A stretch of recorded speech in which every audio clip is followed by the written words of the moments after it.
बिस्मिल्लाहिर्रहमानिर्रहीम। आप स्कर्दू टीवी देख रहे हैं। मैं हूं जुल्फ़िकार अली। दोस्तों, हमारी एक कोशिश रही है, तकरीबन 2 साल का अरसा गुज़र गया।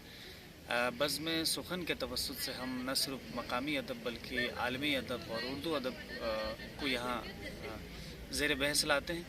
आज जिस मौजू को लेकर मैं हाज़िर हुआ हूँ, जैसे कि काबिल अजमेरी का एक खूबसूरत शेर मुझे याद आ रहा है कि वक्त करता है परवरिश बरसों, हादसा एकदम नहीं होता। आलमी मंजरनामे में हम 1917 को याद करते हैं। 1917 का मतलब ये हुआ कि ये 20वीं सदी का इब्तिदाई अशरा है। इस अशरे में दुनिया के अंदर एक इनकलाब रोनुमा हुआ और आप इस इनकलाब को इसको इश्तराकियत कह सकते हैं। तो इसमें साथ साथ इनकलाब रूस में हमने देखा कि दुनिया में पहली मरतबा मज़दूरों की जमात सामने आई और उन्होंने ये महसूस किया कि जो तबक़ाती जंग है, जिसमें नुकसान हमेशा मज़दूरों का नुकसान हमेशा निचले तबके का जो होता है, तो इसमें लेनिन जो ख़ुद भी एक बड़े रहनुमा थे, उन्होंने पहली मरतबा मज़दूरों की जमात को बुलाकर ज़ार की हुकूमत जो सदियों से कायम थी उसको गिराया और पहली मरतबा मज़दूरों महकूमों की हुकूमत कायम की। अच्छा, इस मौजू का उर्दू अदब से ताल्लुक़ यूँ भी है कि हम जो है पाकिस्तान में, हिंदुस्तान में तरक्की पसंद अदब या तरक्की पसंद तहरीक के जो सिलसिले या जो रिश्ते या जो ताने बाने अगर हमें नज़र आते हैं तो वो कार्ल मार्क्स के या मार्क्सिज़म के तहरीक से वाबस्ता है। अच्छा, रही बात कार्ल मार्क्स का, तो ये ख़ुद एक फ़िलासफ़र भी थे, मईशत दान भी थे। उन्होंने कैपिटल के नाम से, जिसको आप कह लें सरमाया के नाम से, किताब लिखी और इस किताब में पहली मरतबा तरक्की पसंदों के लिए पहली मरतबा इश्तराकी निज़ाम का उन्होंने उसूल मुतारिफ़ कराया और ये कहा कि दुनिया के अंदर 2 तबके हैं और एक तबका मज़लूमों का है और दूसरा तबका जो तबक़ाती जंग है वो आप कह लें कि यहाँ का सरमायादार तबका है। तो जब 1936 में आपने देखा कि लखनऊ के अंदर कुल हिंद तरक्की पसंद मुसन्निफ़ों का इजलास बुलाया गया और इसकी सदारत उस अहद के बहुत बड़े आप कह लें कि उस अहद के नामी ग्रामी अफसाना निगार प्रेमचंद ने उसकी सदारत की। मौलवी अब्दुल हक वग़ैरह ने उन्हें खुश आमदीद कहा। सज्जाद ज़हीर वग़ैरह जिन्होंने लंदन की एक रात के नाम से उर्दू का पहला नावलेट भी लिखा। तो गुजारिश ये है कि तरक्की पसंदों ने अदब को पहली मरतबा रोमान उर्दू अदब को इश्क़ व मोहब्बत से निकाल कर खेत खलियानों तक पहुँचाया और उन्होंने कहा कि अब हमारे यहाँ अदब के पास, अब हमारी शायरी के अंदर, अब हमारे नज़मों के अंदर जो है वो सिर्फ़ महबूब के लब रुखसार की बातें नहीं बल्कि यहाँ हर तबके की नुमाइंदगी होनी चाहिए। तो इस ज़रूरत के पेश नज़र तरक्की पसंद तहरीक की बुनियाद रखी गई।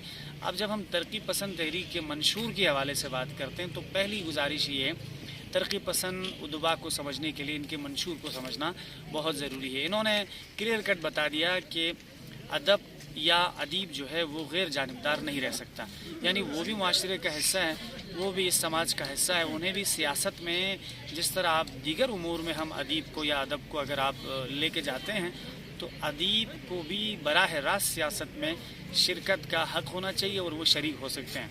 ये इनके मंशूर का पहला और वाज़िह पैगाम है। अच्छा, दूसरी बात ये है कि अदब बराए ज़िंदगी, अदब बराए ज़िंदगी के नारे यकीनन इससे पहले भी लगाए गए थे, जिसमें हम खुद देखते हैं उर्दू अदब के अंदर जो हकीकी मायनों में जदीदियत की इस्तिलाह की बात करते हैं तो वो गालिब के खतूत से हमें नज़र आते हैं, लेकिन बाकायदा तौर पे अदब को ज़िंदगी से जोड़ने में जिस शख्सियत का बड़ा किरदार है वो सर सैयद अहमद ख़ान है। और सर सैयद अहमद ख़ान की जो तहरीक थी, अलीगढ़ तहरीक के बाद उर्दू दुनिया में जिस तहरीक ने ज़्यादा पजीराई हासिल की, जिस तहरीक को ज़्यादा पजीराई मिली, वो तरक्की पसंद तहरीक है, यानी अदब बराए ज़िंदगी इनका नारा था। अच्छा, तीसरी अहम बात ये है अदीब और सियासत, यानी अदीब और सियासत, अदीब मुख्तलिफ़ मामलात में अपने आप को शामिल कर सकते हैं।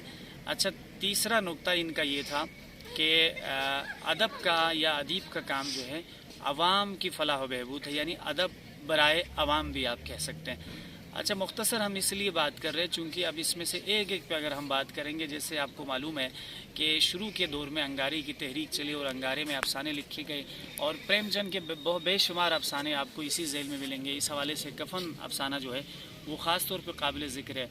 अच्छा, अंगारे को ज़ब्त भी किया गया, बाद में अंगारे को जिस शिद्दत से इन पर पाबंदी लगी उसी शिद्दत से अंगारे का मुताला भी किया गया।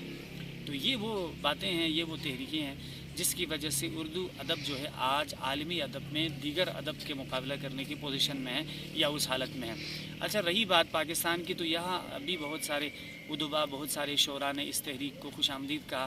شروع کے دور میں ہم دیکھتے ہیں کہ علی سردار جعفری ہے، اس کے علاوہ احمد ندیم قاسمی ہے، اس کے علاوہ جو بڑے شاعر ہے، بہت بڑا نام ہے جس کو ہم فیض احمد فیض کے نام سے یاد کرتے ہیں، یاد رکھتے ہیں۔ اچھا فیض کا معاملہ کچھ یوں بھی منفرد ہے کہ فیض نے اپنی شاعری کے اندر انقلابی موضوعات کو بھی شامل کیا اور ساتھ ساتھ اردو کے روایتی موضوعات کو بھی انہوں نے موضوع سخن بنایا۔ مثال کے طور پر آپ یہ مصرع ملاحظہ کیجئے کہ گلوں میں رنگ بھرے باد نوبہار چلے، تو مفہوم، معنی یا مثال تو وہی چیز ہے، گل کی بات کی ہے اور رنگ بھرنے کی بات کی ہے، لیکن حقیقت میں پس پردہ جو حقائق ہے، فیض صاحب روایتی انداز میں انقلاب کو دعوت دے رہے، جو پہلی مرتبہ دنیا میں وجود میں آئے۔ اس انقلاب میں مظلوموں کی، مزدوروں کی اور کسانوں کی، غریبوں کی بات کی تھی۔ فیض کی مقبولیت کی ایک وجہ یہ، دوسری وجہ یہ کہ فیض نے اس حوالے سے بہت زیادہ سختیاں اور پابندیوں کا انہوں نے سامنا کیا، اس وجہ سے بھی یہ بڑے زیادہ مقبول ہوئے۔ اچھا دوسری گزارش یہ ہے کہ جب ہم فیض کو دیکھتے ہیں بطور شاعر، تو فیض بطور نثر نگار یا بحیثیت آپ کے لئے تنقید نگار بھی ان کا نام ہے، جس طرح آل احمد سرور کا ہے، اسی طرح فیض کا بھی جو ہے ترقی پسند تحریک میں بڑا اچھا خاصا نام ہے۔ اچھا رہی بات جس تحریک نے بہت زیادہ عروج حاصل کی اور ایک دم سے ان کا زوال بھی آیا، تو زوال کے اسباب کو ڈھونڈنے سے پہلے میں اگر اس کی ایک وجہ پہ بات کروں تو میرا خیال یہ کافی ہوگا کہ جس شدت سے ترقی پسندوں نے موضوع کو زیادہ اہمیت دی، تو اس وجہ سے نقصان یہ ہوا کہ اردو ادب کی یا فن پارے کی جو جمالیاتی حص ہے یا جمالیاتی پہلو ہے، وہ بہت زیادہ متاثر ہوا۔ موضوع کو اس قدر اہمیت دی جس کی وجہ سے ادب ایک نعرہ اور پروپیگنڈا بن کے رہ گیا۔ اچھا دوسری بات ان کے بیانات میں، ان کے نقطۂ نظر میں اس قدر شدت آ گئی کہ اب یہ ادب جو ہے نا، ادب نہیں رہا۔ اس وجہ سے بھی جس حد سے اس تحریک نے مقبولیت حاصل کی، اسی حد سے یہ تحریک جو ہے نا روبہ زوال بھی ہو گئی۔